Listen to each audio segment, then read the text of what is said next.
نحمده ونصلي على رسوله الكريم اما بعد بسم اللہ الرحمن الرحیم۔ آج ہم الحمدللہ اللہ تعالیٰ کے فضل اور اس کے احسان سے درجہ اولیٰ میں پڑھائی جانے والی ایک اہم کتاب الفقہ المیسر کو شروع کر رہے ہیں۔ آئیے شروع کرنے سے پہلے دعا پڑھیں۔ رب یسر ولا تعسر وتمم بالخیر وبک نستعین یا فتاح یا فتاح یا فتاح۔ الفقہ المیسر فقہ حنفی کی ایک مستند کتاب ہے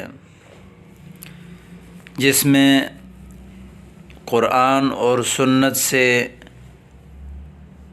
نکلے ہوئے مفتابہی اقوال و مسائل کو جمع کیا گیا ہے۔ تو اس میں پہلا باب کتاب الطہارت کا ہے۔ جیسا کہ عام طور پر محدثین کا طریقہ رہا ہے کہ وہ عبادت سے پہلے طہارت کا ذکر کرتے ہیں، اس لیے کہ نماز عبادت میں سب سے اہم عبادت ہے اور نماز موقوف ہے طہارت اور پاکی پر، تو اس لیے طہارت کو پہلے بیان کرتے ہیں۔ آئیے شروع کرتے ہیں کتاب الطہارہ، کتاب الطہارت کے بیان میں۔ قال اللہ تبارک و تعالی، اللہ فرماتے ہیں ان اللہ یحب التوابین ویحب المتطہرین، اللہ توبہ کرنے والوں سے محبت کرتے ہیں اور پاکی حاصل کرنے والوں سے محبت فرماتے ہیں۔ احب یحب احباب باب افعال سے ہیں۔ توابین بہت زیادہ توبہ کرنے والے، متطہرین پاکی حاصل کرنے والے۔ یقیناً بے شک اللہ تعالیٰ توبہ کرنے والوں کو اور پاکی حاصل کرنے والوں کو پسند فرماتے ہیں۔ وقال رسول اللہ صلی اللہ علیہ وسلم الطہور شطر الایمان، پاکی نصف ایمان ہے۔ الطہور شطر الایمان، شطر کہتے ہیں نصف کو، آدھا ایمان ہے۔ الطہارۃ ہی اساس العبادۃ عبادات فلا تصح الصلاۃ الا بالطہارۃ، طہارت یہ عبادت کی بنیاد ہے، تمام عبادات کی بنیاد ہے۔ اساس کہتے ہیں بنیاد کو۔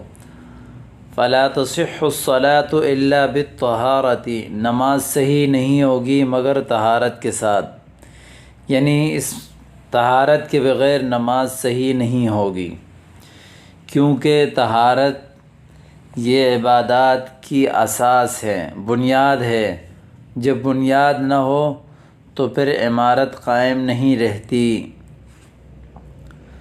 دوسری حدیث ہے قال رسول اللہ صلی اللہ علیہ وسلم مفتاح الجنت الصلاۃ ومفتاح الصلاۃ الطہور، مفتاح کہتے ہیں چابی کو، جنت کی چابی نماز ہے اور نماز کی چابی طہارت ہے۔ جس طرح چابی کے بغیر دروازہ نہیں کھل سکتا، اسی طرح نماز کے بغیر جنت کا دروازہ نہیں کھلے گا، اور نماز کا دروازہ یہ پاکی سے کھلتا ہے، لہذا جب تک پاکی نہیں ہوگی نماز ادا نہیں ہوگا۔ اب آئیے طہارت کی لغوی معنی کیا ہیں دیکھیں ذرا۔ الطہارۃ فی اللغۃ النظافہ، طہارت لغت میں پاکی کو کہتے ہیں۔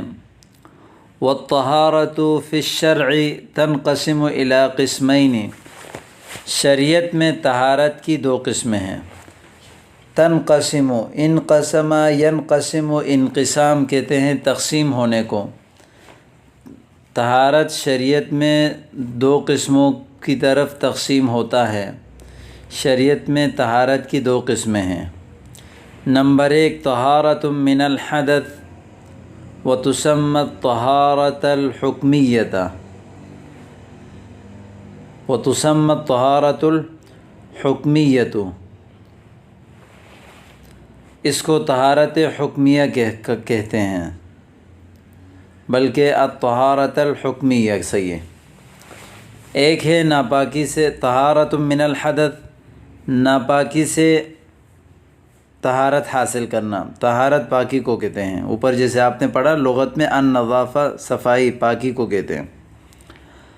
ایک ہے طہارت من الحدث، حدث سے ناپاکی، یعنی اس کو کہتے ہیں طہارت حکمیہ، اور دوسرا ہے طہارت من النجاسہ، طہارت حاصل کرنا نجاست سے، اس کو کہتے ہیں طہارت حقیقیہ۔ اب آپ حیران رہ گئے ہوں گے کہ طہارت من الحدث اور طہارت من النجاسہ کیا ہے۔ اس کی مثال اس طرح ہے، ایک بندے کا وضو نہیں ہے تو اس بندے کو کہیں کہ بھئی آپ نماز پڑھیں، تو وہ کہتا ہے کہ بھئی میں ناپاک ہوں۔ بظاہر آپ دیکھیں گے تو اس کے جسم پہ کوئی ناپاکی نہیں ہے، اس کے کپڑا پاک ہے، اس کا جسم پاک ہے، لیکن صرف اس کا وضو نہیں ہے، تو اس وجہ سے ہم کہتے ہیں کہ بھئی اس کو حدث لائق ہے۔ تو اس سے اب پاکی حاصل کرنا ضروری ہے، تو اس پاکی کو کہتے ہیں طہارت حکمیہ۔ دوسرا ہے کہ ایک بندے کا وضو تو ہے لیکن اس کے کپڑے پہ گندگی لگی ہوئی ہے، جسم میں گندگی لگی ہوئی ہے، اس کا وضو بھی ہے، تو اب اس گندگی کو دور کرنا کپڑے سے یا بدن سے، اس کو کہتے ہیں نجاست سے پاکی حاصل کرنا، یعنی بدن سے اور کپڑے سے نجاست کو دور کر کے پاکی حاصل کرنا، اور اس پاکی کو کہتے ہیں طہارت حقیقیہ، اس لیے کہ وہاں حقیقی طور پر گندگی کو دور کر کے پاکی حاصل کی جاتی ہے۔ اب یہاں ذرا اس کی تفصیل بیان کی ہے۔ اما الطہارۃ من الحدث فتحصل بالوضوء او بالغسل، جو حدث سے جو طہارت حاصل ہوتا ہے وہ حاصل ہوتا ہے وضو کے ذریعے سے، او بالغسل یا غسل کے ذریعے سے، ٹھیک ہے۔ ایک بندے کے اوپر غسل فرض ہے، اس کو بھی کہتے ہیں کہ بھائی اس کو حدث لائق ہے، ناپاک ہے، وہ حکماً ناپاک ہے۔ اور ایک بندے کا وضو نہیں ہے، اس کو بھی کہتے ہیں کہ حدث لائق ہے۔ تو یہ دونوں بندے پاک تب ہوں گے فتحصل بالوضوء او بالغسل، وضو کے ذریعے سے یا غسل کے ذریعے سے، او بالتیمم اذا تعذر استعمال الماء، یا طہارت حاصل ہوتا ہے تیمم کے ذریعے سے جب پانی کا استعمال کرنا مشکل ہو۔ تعذر یتعذر، تعذر کہتے ہیں مشکل ہو، جب پانی کا استعمال کرنا مشکل ہو تو پھر اس صورت میں بندے کو جب حدث لائق ہوتا ہے تو وہ تیمم کر لے، تو تیمم کرنے سے وہ پاک ہو جاتا ہے۔ وَأَمَّا الطَّهَارَةُ مِنَ النَّجَاسَةِ، اور جو نجاست اور گندگی سے جو پاکی حاصل ہوتی ہے، فَتَحْصُلُ بِإِزَالَةِ النَّجَاسَةِ بِوَسَائِلِ الطَّهَارَةِ، یہ والی پاکی حاصل ہوتی ہے نجاست کو دور کرنے کے ساتھ، وسائل طہارت کے وسائل کس سے، پاکی کے جو وسائل ہیں ان سے جب تک آپ نجاست کو دور نہیں کریں گے پاکی حاصل نہیں ہوگا۔ وَأَمَّا الطَّهَارَةُ مِنَ النَّجَاسَةِ فَتَحْصُلُ بِإِزَالَةِ النَّجَاسَةِ بِوَسَائِلِ الطَّهَارَةِ، نجاست کو دور کرنا طہارت کے وسائل سے، تو تبھی یہ والا طہارت آپ کو حاصل ہوگا۔ اور وسائل طہارت میں سے یہاں کچھ بیان کیا ہے، من الماء الخالص، خالص پانی، خالص پانی سے گندگی دور ہوتا ہے، او التراب الطاہر، یا پاک مٹی سے، او الحجر، یا پتھر سے، او الدبغ، یا دباغت سے، جانور کی کھال، چاہے مردار جانور کی کھال ہو یا حلال جانور کی کھال ہو، تو وہ جو کھال ہے وہ دباغت دینے کے بعد حاصل وہ پاک ہو جاتا ہے۔ ٹھیک ہے، یہاں تک امید کرتا ہوں کہ آپ کو مسئلہ سمجھ آیا ہوگا۔ ان کو یاد کیجئے، اور کوئی سوال ہو تو آپ واٹس ایپ اور کمنٹ کے ذریعے سے پوچھ سکتے ہیں۔ السلام علیکم ورحمۃ اللہ۔